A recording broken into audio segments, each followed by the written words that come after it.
dito sa You're the Boss. Kanina nga ay nabitin tayo kung husay o sablay si Ma'am Gladys sa katanungan na Saan ang hometown ng fictional character? Saan ang hometown ng fictional character na si Cruella de Vil? At ang sagot nga niya ay unang sagot, Milan.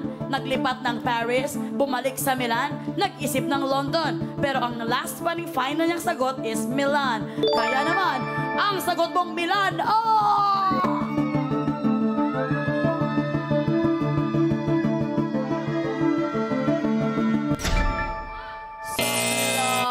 we're very sorry, Ma'am Gladys. Dahil ang tamang sagot ay nasa choices mo pa rin. Letter C, London. Ayan na nga. London! Ito na nga, ang fictional character na si Cruella de Vil ay main antagonist sa animated feature film na 101 Dalmatians. Siya ay isang glamorous London heiress and fashion designer. Nagkaroon ng film entitled Cruella noong 2021 na ginampanan naman ni Emma Stone. Uy, pero sinagot mo na ang London! Oo nga eh, sayang ano. May effect ba yung baka yung pagsampal mo kay Kuan, Jeyos? Oo nga eh. Sabi ko nga, kasi nakita ko si Jeyos sa gilid, ginaganon pa rin niya yung pisngi niya eh. Parang tingin ko pupunta sa dentista. Umuga yung isang itin eh, umuga.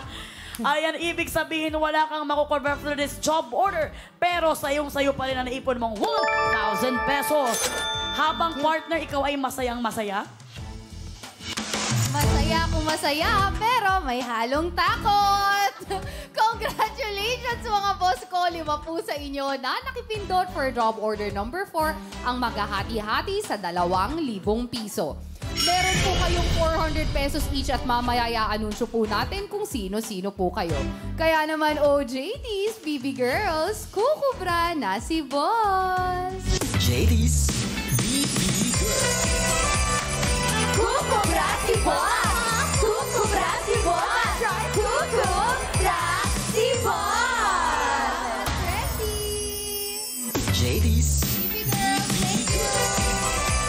Nakakubra si Boss! Nakakubra si Boss! Nakakubra si Boss! Matapos po ang 4 na job orders, 15 boss katropais na po ang nakakakubra. Alam mo, napaka-blooming ng aking partner, Ma'am Gladys, no? Ang ganda niya, at saka Gandang bata. blooming talaga siya. Actually, sa personal pala, parang beauty queen, ano? Kasi, Yes, ang tangkad oo, ang tangkad niya. Siyempre, para sa akin, tangkad na ako sa kanya. Hindi, pero itong batang to talagang malayo mararating yan. Maro, ang galing ding umarte, ha? Yes. Jenica. Ayan na nga. Kaya naman ituloy na natin ulit ang pag-work. Extra sipagan nyo na muna, Ma'am Gladys, para sa pasahod worth 5,000 pesos. Narito ng ating job order. Number 5.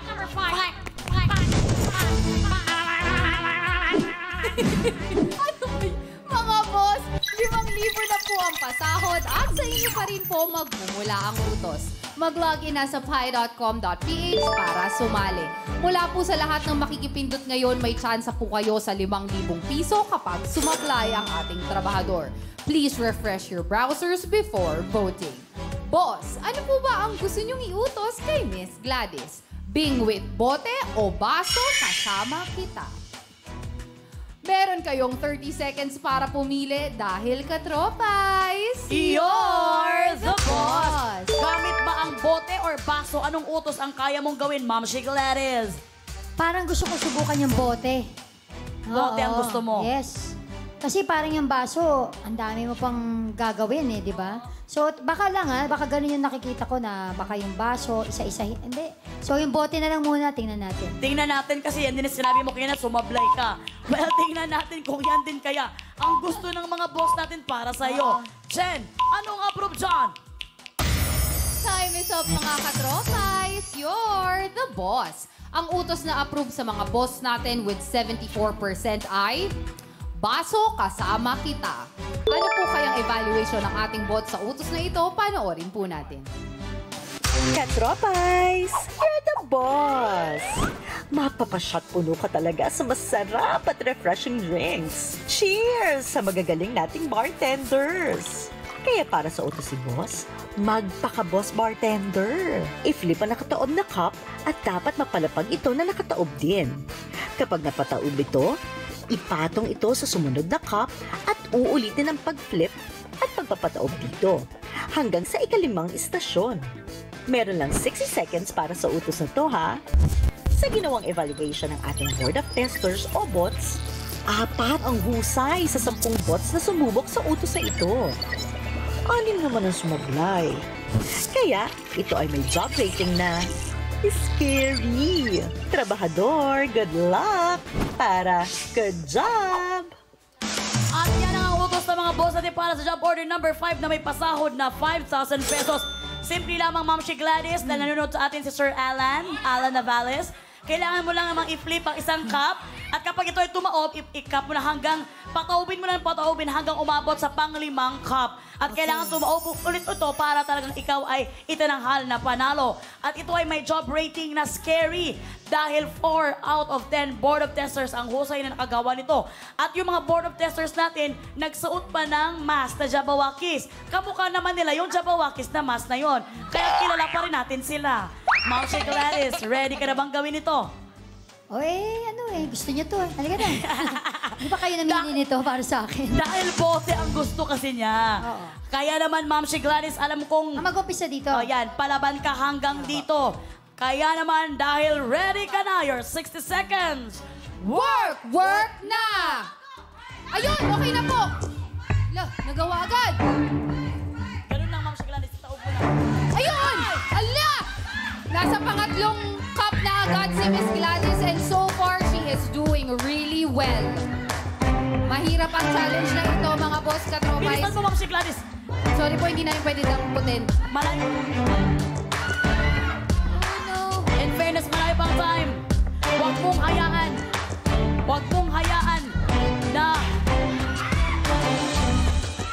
mong hayaan na naitin ka ni Alan Navales. Malapit na sana. Ay, sorry. Dahil nanonood rin sa'yo, si... 20 seconds. My God! Ay! Alam mo, ang ganda nung pinakauna sa pangalawa hanggang 3. Pero parami ang cup kasi mas mahirap din ito talagang pataubin. 2, 1, 0. Mahirap talaga, Ma'am She Gladys. Ang hirap. Hindi, alam mo, mahirap pala mas bumibigat yung cup. Kaya yung first 2, madali para sa akin. Pero nung 3 na siya, tapos ang liit nung table, nahuhulog. Oo, so, nahuhulog. sayang yung oras. Pero alam mo, Miss Gladys, sobrang bilis nyo po talagang nagawa kasi usually matagal naman nila talaga magawa bago maitob dahil mahirap nga po ang challenge according to our boss. Dahil ito ay nagkakalagang 5,000 pesos. Kitang-kita naman natin na ginawa niya ang lahat pero siya pa rin ay sablay. Ma'am She Gladys, samahan mo kami dito sa ating Okay. podium. Ma'am She Gladys, I'm very sorry that ikaw ay sablay ulit. Hindi mo makukuha ang 5,000 pesos. Pero so far, sayong-sayo pa rin ang hindi na naulit na 1,000 pesos. Hindi na naulit. Pero, huwag kang mag-alala. After nito sasabihin ni partner, may sasabihin ako sa'yo. Okay. Yes. Muli po, congratulations mga boss katropais. Tiba-tiba na kayo kagabi, tiba-tiba pa rin po ngayon. 5 po sa inyo na nakipindot for job order number 5 ang maghahati-hati sa 5,000 piso. Meron po kayong 1,000 pesos each, kaya naman po mamaya i-anunsyo natin kung sino-sino po kayo. Kaya naman OJTs, BB Girls, kukubra na si boss. JD's BB Girls. Kukubra si boss! Kukubra si boss! Try kukubra si boss! Thank you, Gigi! JD's Thank you, BB Girls! Nakakubra si boss! Nakakubra si boss! Nakakubra si boss! Boss Katropais, inaasahan ko ang suporta ninyo sa ating BB Girls. No, makwento ko lang mabilis-mabilis. Si Gigi, napaso niya ng sariling plancha ng buhok ang leeg niya. Kaya ang saya-saya ko ngayon, tuyo na. Kasi, hindi, kasi talagang raw pa nung nakita ko. Nagpa-plancha siya, napaso niya yung sarili niya, no? Sa kagustuhan niyang maging presentable para sa inyo, mga Boss Katropais. Matapos po ang 5 job orders, a total of 20 Boss Katropais na po ang nakakakubra. At ang kagandahan to, hindi siya umabsent dahil dun sa plancha niya. Yes. Good job mga baby girls natin. Pero Ma'am She Gladys, ito na yung binubulong ko sa'yo kanina. Hindi pa tapos ang trabaho mo.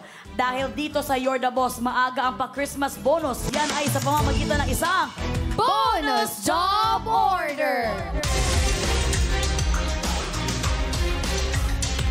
At ang bonus job order na yan ay nagkakahalagang 10,000 pesos.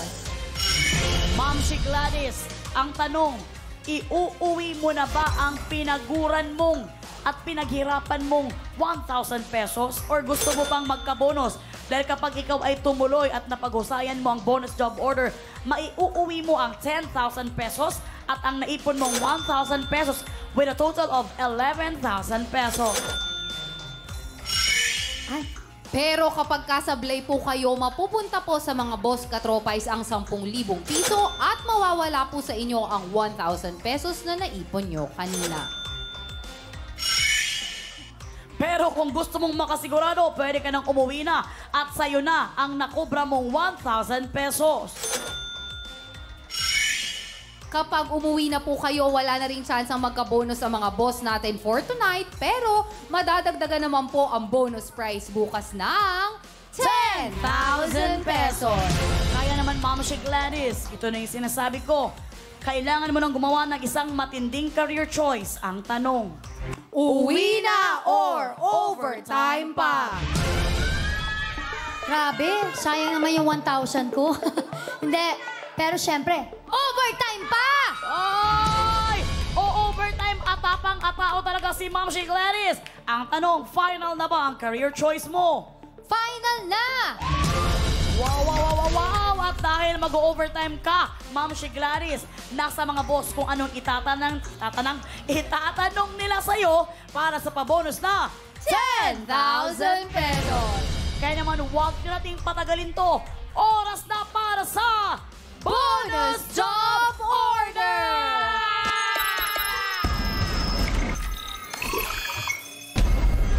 Mga boss, i-approve nyo na po kung ano ang dapat itanong. Mag-login po sa pi.com.ph para sumali. Mula po sa lahat ng makikipindot ngayon, may chance po kayo sa 10,000 piso kapag sumablay ang ating trabahador. Boss, ano po ba ang gusto nyong itanong kay Miss Gladys? Acronyms or area? Mga boss, pumili po kayo ng mabuti dahil 10,000 pesos na po ito. Ibig sabihin, 2,000 pesos each po ang pwede ninyong mapanalunan. Once again, please refresh your browsers before voting, mga boss. Meron po kayong 30 seconds para pumili dahil katropais. You're the Boss! Ma'am She Gladys, mahilig kang gumamit ng acronym sa Mini Miss You. Masasagot mo ba yung una or yung area dahil marami ka na rin napuntahang lugar? Nako, siguro masasabi ko, hindi naman ako parehong expert doon sa acronyms at saka area. Pero tingnan natin. Kasi ayoko na magsabi. Yung pinipili ko, baka hindi yun ang piliin ng mga boss natin. Secret na lang yun sa akin. Ayan, secret na lang. For the very last time, secret na lang daw ang gagawin ni Ma'am She Gladys. Kaya naman, Jen, anong approve dyan? Time is up, mga katropais. You're the boss. Para po sa bonus job order, ang tanong ninyo sa ating trabahador with 80% ay may kinalaman sa area. OJ, please i-deliver nyo na ang pinapatanong ni boss.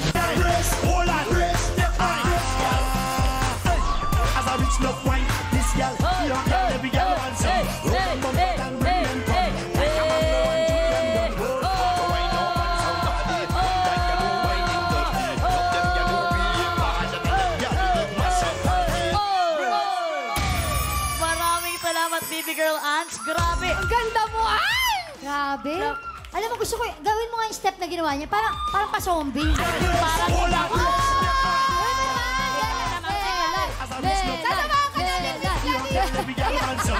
na. Hindi na kakayanin ng energy natin. Parang lumipad. Hindi, kuwakli kasi ako, parang paniki kasi ako sa gabi. Ma'am She Gladys, huwag mo akong charcharin para sa ating bonus job order na may pasaw na 10,000 pesos. Okay. Kailangan mo maging handa sa katanungan ng mga boss. Ready ka na ba? Ready na. Pero grabe, wala talaga akong masabi kay Baby Girl Ange. Ang galing talaga niya, no? Grabe. Pero narito na ang katanungan ng mga boss. Para sa category na area. Anong kanta ng Blackpink? Charing lang. Oh, in your area. Ano ang smallest province in the Philippines base sa land area o at population? Anong smallest province in the Philippines base sa land area at population? Letter A, Bataan. Letter B, Siquijor. Letter C, Batanes. Letter D, Bulacan. Letter E, Bukidnon. Letter F, Benguet. Letter G, Palawan. Narinig ko siya, umungot na siya. Ang dami. Letter H, Isabela. Letter I, Romblon. And letter J, Quezon.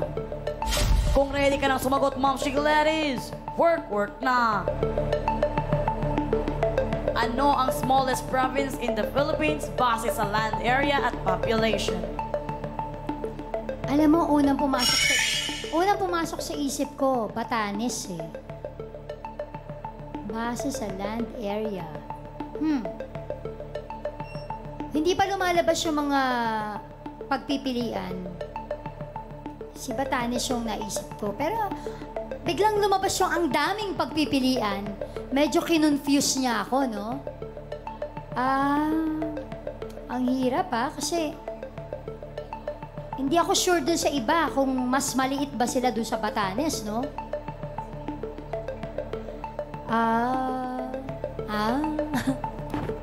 Palawan, definitely hindi yan, ano?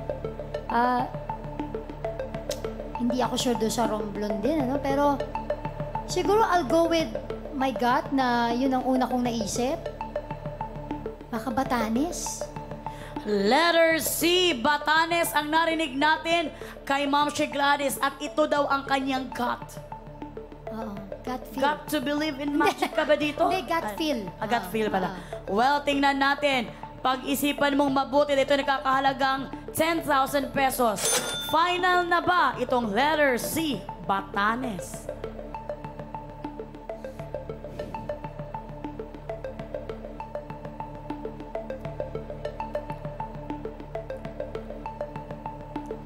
Sige, parang ano na. Final na. Ayan na nga! Sa puntong ito talagang seryosohan na si Ma'am Shiglaris kasi talagang pinag-isipan na niya kung ano talaga binase niya sa kanyang gut feeling. At talagang alam naman natin kapag gut, hindi na talaga niya nilipat sa iba pang kasagutan yung kanyang mga choices. Kaya naman, para sa 10,000 pesos, pwedeng sa iyo mapunta yan or sa mga boss katropais. Kaya naman, Ma'am Shiglaris, ihanda mo na ang sarili mo. Dahil ang sagot mong letter C, Batanes, ay...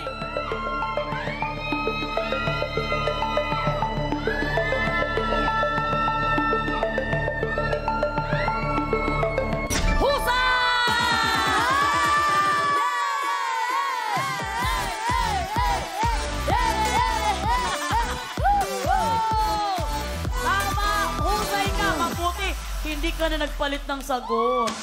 Hindi pa lumalabas yung mga multiple choice. Nung sinasabi mo yung tanong, Batanes na yung unang pumasok sa isip ko. Naka-confuse lang ng konti yung iba-ibang probinsya pa na alam kong medyo maliit din naman, no? Saang probinsya ka medyo na-confused? I think dahil hindi ako masyadong familiar sa Romblon. Romblon, Yan, oo. Pero yun. syempre sa Batanes kasi alam natin ang hirap pumunta doon eh. Kaya Correct. talagang hindi talaga tirahan yun doon. Kaya naman, ang Batanes ang pinakamaliit na probinsya sa Pilipinas with total land area of 219.01 square kilometers. Kasama ang mga isla na walang naninirahan dito. Wala ha? Kasi lagi kasi itong daanan ng bagyo. Ito rin ang mayroong smallest population with 18,831 na hindi natin alam sa ngayon kung nagsilipatan na ba itong one na ito. According sa 2020 census pa lang ito ha. Dahil yung, ano sabi mo, Romblon? Romblon, ano? Pang 16th smallest province siya. So, anong pangalawa? Sorry, partner. Ano ang Siquijor? Akala ko kasi Siquijor ang sagot. Isabela ang second largest pala. Ang third smallest is Siquijor. Third. Walang nakalagay Walang second. Walang second smallest na nakalagay dito. Ayan, wala na sa option. Pero Kamigin ang second smallest. okay, Tama, doon okay. nakatira si Maymay. Ay, di ba? Oh. Yes. Kaya Yeah! naman, grabe! Talagang inipon mo sa dulo pala yung pagka-good job mo. Kaya naman for this bonus job order, makakakubra ka ng 10,000 pesos. Maagang pamasko to sa'yo. Kaya naman, JD's Baby Girls, kukubra na siya. JD's BB Girls. Kukubra na yan! Kukubra na yan! Kukubra na yan! Maraming salamat, Baby Girls, JD's. Nakakubra na siya! Balato naman dyan! Balato naman dyan! Ayan na nga. Ang taray ng ano, ganito na ngayon itsura ng 10,000 pesos. 10,000 Yes, pesos. bonus ang pangalan. Bonus na lang. Kaya naman, good luck sa'yo kung makukuha mo ang 10,000. Charing lang. Ayan na nga, ang total na may uuwi ng ating trabahador ay 11,000 pesos! Ayun Partner. na nga, hindi naman syempre nagpatalo ang mga boss katropais ko na nakakubra din po for tonight ng total of 10,000 pesos. Ang total number of boss katropais po na kukubra ay 20. Yes, at bukas ang ating bonus job order ay same pa rin sa 10,000 pesos! Maraming salamat, Ma'am Shi Gladys, sa iyong hard work. Samahan mo kami dito, partner. Yes! Kamusta? Na-enjoy ka ba, Ma'am Shi Ay, Gladys? sobra. Oo naman. Enjoy. Enjoy na enjoy. Yes. Meron po ba kayong gustong i-promote or baka gusto niyo po i-share sa kanila ang social media pages po Nako, ninyo? last week na po ng semifinals ng Mini Miss You ng Showtime. At sa October 28 naman po, yan na ang grand finals ng Mini Miss You. At syempre, intended for Metro Manila Film Fest po, may pelikula kami nila Kuya Tonton. Wow! Ito yung Unspoken Letters. Ayan, sana makapasok sa Metro Manila Film Fest. Thank you, Mama Ray de la Cruz, who's here. And my mom also, who's here, Mom Z. Yes, Mami Z. Ayan ang aking kahula hoop yan. And happy birthday, Dada Del Rosario, our good friend. And get well soon sa aking kapatid na si Janice. Get well soon kay Ate Janice. Kalagi pagaling makasama po. yan. At siyempre yung restaurant, yung kanya Yes! summer. Oo nga po pala, ang That's Diner, open na po yan sa may Barangay Maharlika, Villa Olympia, San Pedro, Laguna. And we're open for franchises. At thank you po sa aming mga franchises ngayon. Soon to open po sa Santa Lucia branch. Wow! More blessings to come sa inyo, Ma'am Shi Gladys. Thank Balik-balik you. ka dito sa Pai Oo, Channel. Ulit Opo. Pwede, next ulit ako. Of course! Kasi kailangan mas-sweep ko lahat yung babawi ako kasi hindi ko nakuha eh. Ayan, magsi-stretching si Ma'am Shi Gladys para mapagtagumpay niya ang mga job orders at talagang babawi si Tsaka Jeyos. nabitin ako doon sa eksena namin ni Jeyus, sa totoo lang eh. Oo. Oy! Diba? Jeyus umanda ka. Ang daming kabila mong pisngi sa susunod. Maraming salamat, Ma'am Shi Gladys. Once again, susunod ang announcement ng mga boss, katropais, na wagi sa kobrahan. Salamat sa lahat ng sumali dito sa You're the Boss!